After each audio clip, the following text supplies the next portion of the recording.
Langit pagi itu terlihat cerah di sebuah desa kecil bernama Desa Karangjati, wilayah pinggiran Kabupaten Klaten, Jawa Tengah. Desa ini terkenal dengan suasananya yang tentram, warganya ramah, dan tradisi gotong royong yang masih kuat. Namun, di balik kesejukan angin pagi yang menebar aroma padi menguning, benih permusuhan mulai tumbuh di hati dua keluarga yang selama ini bersahabat, keluarga Pak Ahmad dan keluarga Pak Roni. Pak Ahmad adalah sosok petani sederhana berusia 55 tahun. Rambutnya yang memutih sebagian dan garis keriput di wajahnya menggambarkan perjuangan hidupnya. Ia dikenal sabar, jarang bicara keras, dan selalu menjadi contoh warga dalam hal kebaikan. Bersama istrinya, Bu Rahmi, ia hidup di rumah kayu sederhana yang dikelilingi pekarangan luas. Mereka memiliki dua anak, salah satunya Siti, gadis 17 tahun yang dikenal sopan dan taat beribadah. Di sebelah rumahnya, berdiri rumah permanen milik Pak Roni. Usianya sebaya dengan Pak Ahmad, namun wataknya berbeda. Pak Roni dikenal temperamental, keras kepala, dan selalu merasa benar. Ia memang lebih berada secara ekonomi karena memiliki usaha penggilingan padi yang cukup besar. Istrinya, Bu Lina, juga sering terlihat angkuh ketika berbicara dengan warga. Selama bertahun-tahun, kedua keluarga ini rukun. Mereka saling membantu dalam hajatan, saling menitipkan anak, bahkan berbagi hasil panen. Namun, semua berubah hanya karena sepetak tanah warisan. Tanah itu dulunya milik almarhum orang tua Pak Ahmad. Letaknya persis di samping rumah Pak Roni. Luasnya tak seberapa, hanya sekitar 8x12 meter, tapi bagi Pak Ahmad, tanah itu sangat berarti karena ia berencana membangun sebuah gubuk kecil untuk berteduh ketika bekerja di sawah. Masalah mulai muncul saat Pak Ahmad, pada suatu pagi yang hangat, membawa beberapa potong bambu dan kayu untuk mulai mendirikan tiang di tanah tersebut. Saat ia sedang memukul palu ke batang bambu, terdengar suara langkah cepat menghampiri. "Mat, kamu ngapain di situ?" Suara lantang memecah kesunyian. Pak Ahmad menoleh, mendapati Pak Roni berdiri dengan wajah merah padam, dadanya naik turun menahan emosi. Pak Ahmad meletakkan palunya, mencoba tetap tenang. "Ini tanah saya, Ron. Saya mau bikin gubuk kecil, biar ada tempat istirahat kalau lagi ke sawah." Pak Roni mendengus keras. "Tanah kamu? Mat, jangan asal ngomong. Ini tanah saya.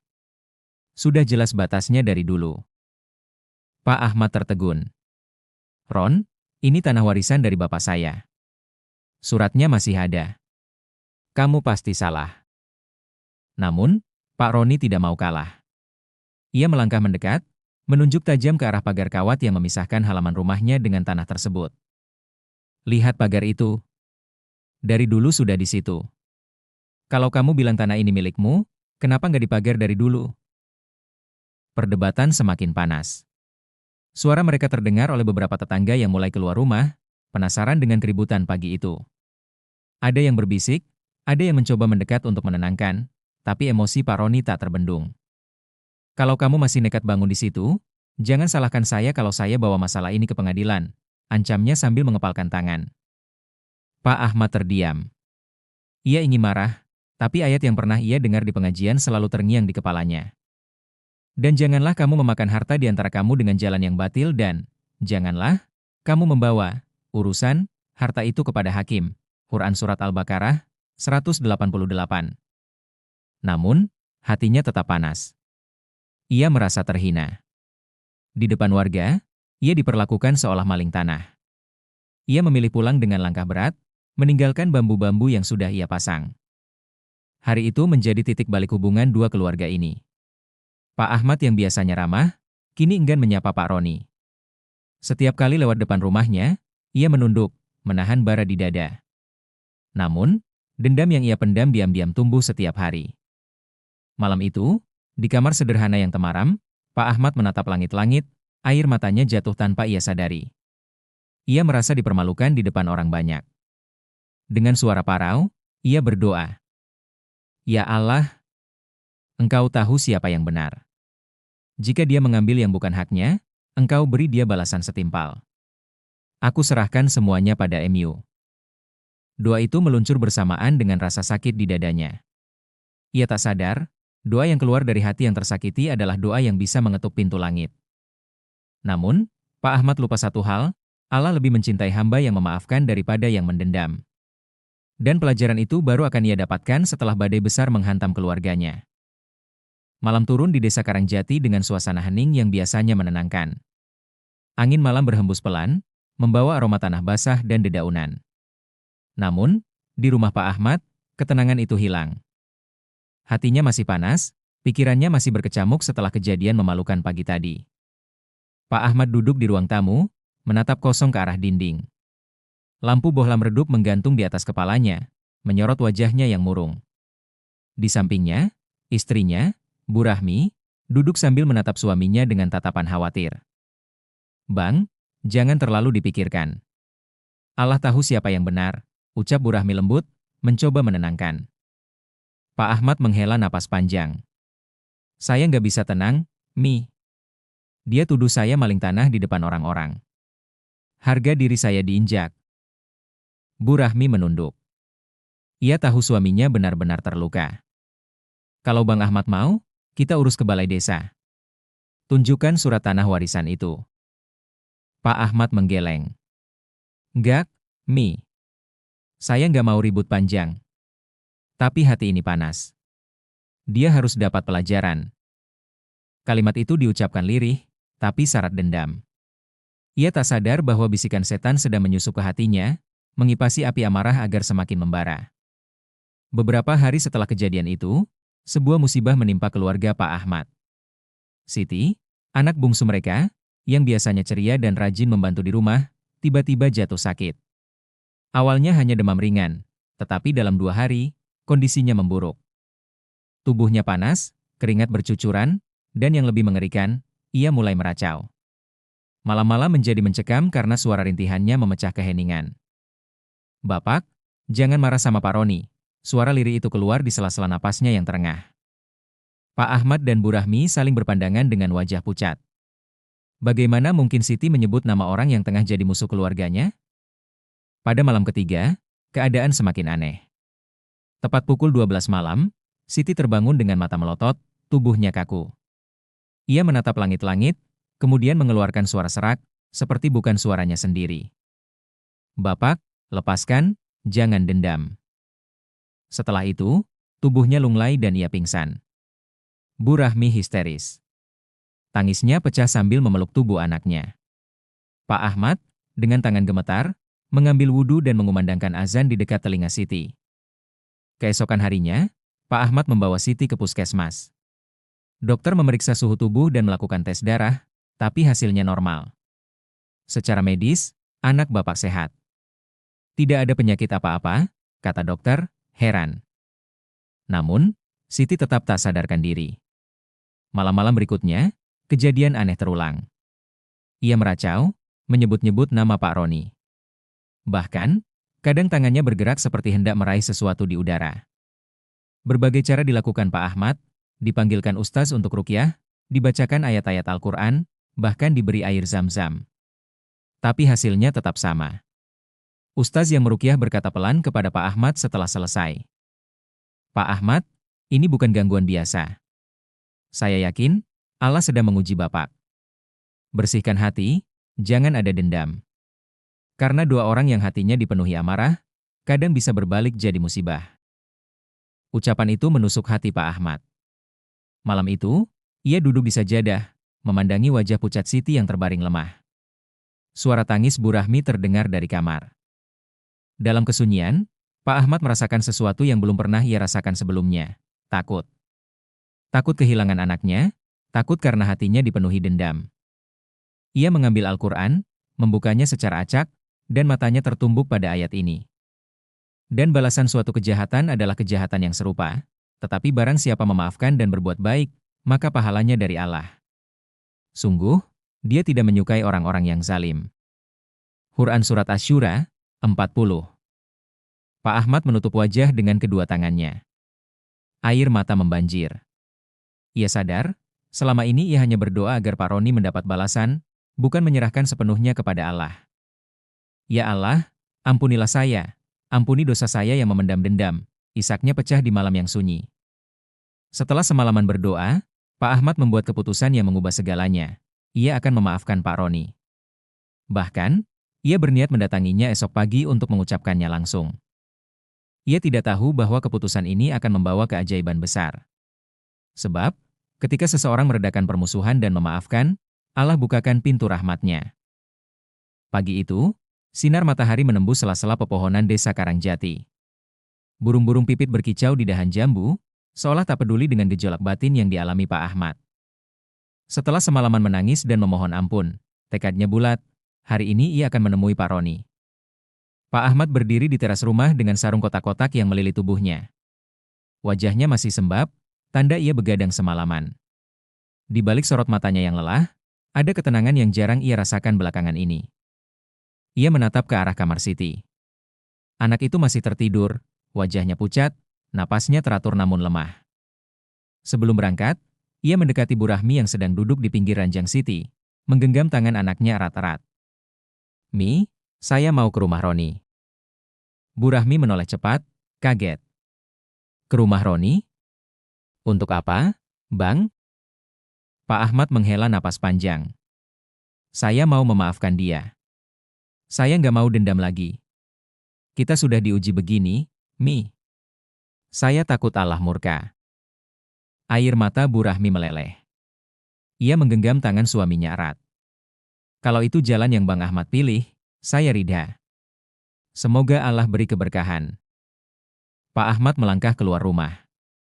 Udara pagi terasa lebih sejuk, meski matahari mulai meninggi. Namun, setiap langkah menuju rumah Pak Roni terasa berat. Setiap bayangan hinaan, setiap tatapan merendahkan yang ia terima waktu itu kembali terlintas. Tapi ia terus mengulang dalam hati. Barang siapa memaafkan dan berbuat baik, maka pahalanya dari Allah. Beberapa tetangga yang melihat Pak Ahmad berjalan mendekati rumah Pak Roni mulai berbisik-bisik. Ada yang menduga ia akan memulai pertengkaran baru. Mereka mengintip dari balik jendela dan pagar bambu. Sesampainya di depan rumah Pak Roni, Pak Ahmad menarik napas panjang, mengetuk pintu dengan tangan gemetar. Tak lama, Pak Roni keluar dengan wajah terkejut. Ia jelas tak menyangka orang yang ia permalukan tempo hari akan datang pagi-pagi. "Mat, ada apa?" Suaranya datar, penuh kewaspadaan. Pak Ahmad menunduk, menahan haru yang memuncak. "Ron, saya datang bukan untuk bertengkar. Saya datang untuk memaafkan kamu." Pak Roni terperangah. Alisnya mengerut, matanya membesar. Beberapa warga yang sudah berkumpul di depan pagar tertegun mendengar kalimat itu. Pak Ahmad melanjutkan, suaranya bergetar. "Saya tahu kamu salah. Tapi saya nggak mau dendam. Saya ikhlas. Ambil saja tanah itu. Saya serahkan. Saya nggak mau lagi ada permusuhan di antara kita." Kalimat itu meluncur diiringi isak kecil. Pak Ahmad menunduk, air matanya menetes membasahi tanah. Keheningan menyelimuti halaman rumah itu. Suara daun bergesekan terdengar jelas di telinga warga yang menyaksikan. Pak Roni berdiri terpaku. Wajahnya yang keras tiba-tiba berubah. Bibirnya bergetar, matanya basah. Ia mendekati Pak Ahmad dengan langkah berat, lalu meraih bahu sahabat lamanya itu. "Mat, saya yang salah. Saya serakah. Saya nggak pantas kamu maafkan. Ampuni saya." Pak Ahmad mengangguk sambil memeluk Pak Roni. Tangis keduanya pecah di hadapan warga. Suara isakan mereka menyatu, membasahi tanah yang menjadi sumber pertikaian. Dan pada saat yang sama, sebuah keajaiban terjadi. Dari kejauhan, terdengar suara teriakan Bu Rahmi yang memanggil, "Bang Ahmad! Bang Ahmad!" Siti sadar. Siti bangun. Warga yang mendengar sontak menoleh ke arah rumah Pak Ahmad. Pak Ahmad melepaskan pelukan, matanya berbinar, lalu berlari sekuat tenaga pulang. Nafasnya tersengal, tapi hatinya penuh harapan. Sesampainya di rumah, ia mendapati pemandangan yang membuat lututnya lemas. Siti duduk di tepi ranjang, wajahnya cerah, senyum rekah, seolah tak pernah sakit. "Bapak, maaf kalau bikin Bapak sedih," ucapnya dengan suara jernih. Pak Ahmad memeluk anaknya erat, menangis sejadi-jadinya. Bu Rahmi pun ikut menangis haru. Warga yang mengikuti dari belakang tak kuasa menahan air mata. Semua percaya, ini bukan kebetulan. Ini adalah jawaban Allah atas hati yang memilih memaafkan. Hari itu menjadi perbincangan seluruh desa. Momen pelukan Pak Ahmad dan Pak Roni di depan warga direkam seseorang dan diunggah ke media sosial. Video itu viral dalam hitungan jam, diberi judul, "Pak Ahmad maafkan tetangganya yang rampas tanah, lihat apa yang terjadi selanjutnya." Namun, cerita belum berakhir. Sebab, 2 minggu setelah kejadian ini, giliran Pak Roni yang mendapat ujian besar, sebuah peristiwa yang akan membuka matanya tentang arti kezaliman. Hari-hari setelah peristiwa dramatis itu terasa lebih damai bagi Pak Ahmad. Ia kembali ke sawah, menanam padi, dan menjalani rutinitas tanpa lagi membawa beban dendam. Siti yang sembuh total kini membantu ibunya di dapur, bahkan sesekali mengaji keras-keras hingga terdengar keluar rumah. Semua tampak kembali normal, kecuali bagi Pak Roni. Sejak hari Pak Ahmad memaafkannya, Pak Roni merasa pikirannya tak pernah tenang. Setiap malam, ia susah tidur. Wajah Pak Ahmad yang memeluknya dengan tulus selalu muncul dalam bayangan. Ada rasa bersalah yang menghantui, tapi egonya menahan lidahnya untuk benar-benar meminta maaf secara penuh. Ia memang sempat menangis saat itu, tapi di hatinya masih ada bisikan. Tanah itu sudah kau kuasai. Untuk apa kembalikan? Pak Roni mencoba mengabaikan rasa bersalah itu.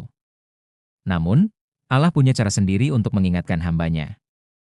Malam Jumat, pukul 10 malam. Suasana desa begitu tenang, hanya suara jangkrik bersahutan di kejauhan. Di rumah Pak Roni, lampu ruang tamu menyala terang. Ia duduk santai di kursi rotan sambil menyeruput kopi. Istrinya, Bu Lina, tengah merapikan ruang keluarga, sedangkan anak mereka sudah terlelap. Tiba-tiba, bau menyengat seperti kabel terbakar menyeruak dari arah dapur. Bu Lina yang sedang menata vas bunga menoleh cepat.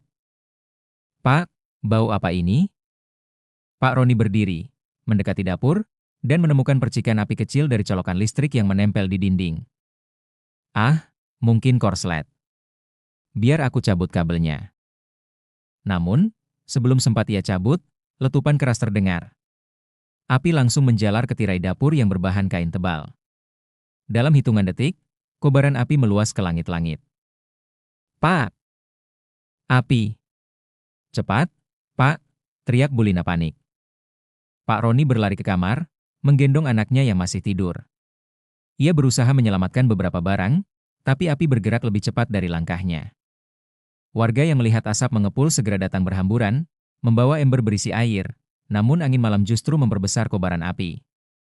Dalam waktu kurang dari 15 menit, rumah Pak Roni dilalap habis.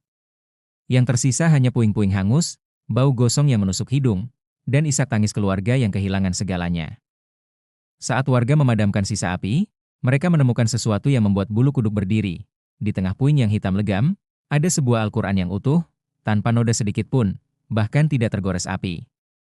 Kitab itu tergeletak di lantai bekas ruang tamu, persis di tempat Pak Roni biasa meletakkannya, tertutup abu tapi tetap utuh. Seorang warga, Pak Hadi, mengangkat Al-Quran itu dengan tangan bergetar. Suaranya bergetar saat berkata, "Masya Allah, lihat ini. Semua terbakar, tapi kalam Allah ini selamat." Suasana mendadak hening. Semua mata memandang Pak Roni yang terduduk lemas, wajahnya hitam terkena asap, matanya sembab. Ia menatap Al-Quran itu, lalu menutup wajah dengan kedua tangan. Tangisnya pecah. "Ya Allah, ini teguran untuk saya. Ini azab atas keserakahan saya." Suaranya parau, penuh penyesalan. Esok paginya, Pak Roni datang ke rumah Pak Ahmad.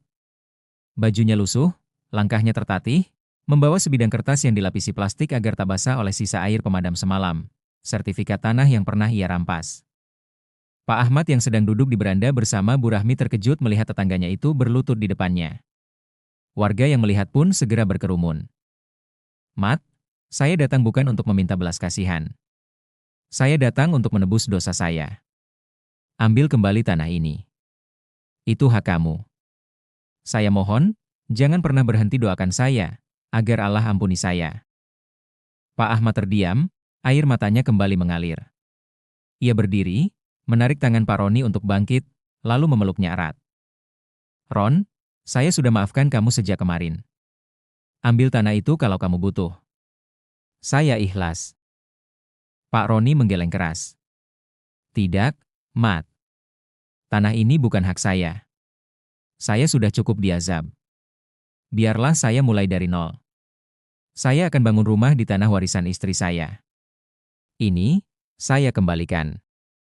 Tangisan kedua lelaki itu kembali pecah, disaksikan warga yang terharu. Beberapa orang bahkan ikut menangis. Hari itu menjadi pelajaran besar bagi seluruh desa. Keserakahan tak pernah membawa berkah, dan ampunan adalah kunci datangnya rahmat Allah. Malamnya, Pak Roni sholat tahajud di rumah kecil milik saudaranya. Ia menangis lama, memohon ampun atas kezaliman yang ia lakukan. Al-Quran yang selamat dari kebakaran ia peluk erat, seakan menjadi pengingat bahwa Allah Maha Kuasa, dan tidak ada yang bisa lolos dari tegurannya. Di sisi lain, Pak Ahmad bersujud syukur. Ia sadar, semua ujian ini datang bukan untuk menghancurkan, tetapi untuk menguatkan iman. Hari-hari setelah musibah itu, suasana desa Karangjati berubah drastis.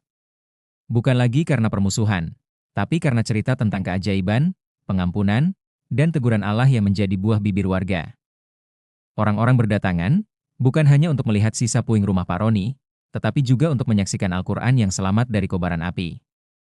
Di balai desa, Pak Ahmad dan Pak Roni kini duduk berdampingan.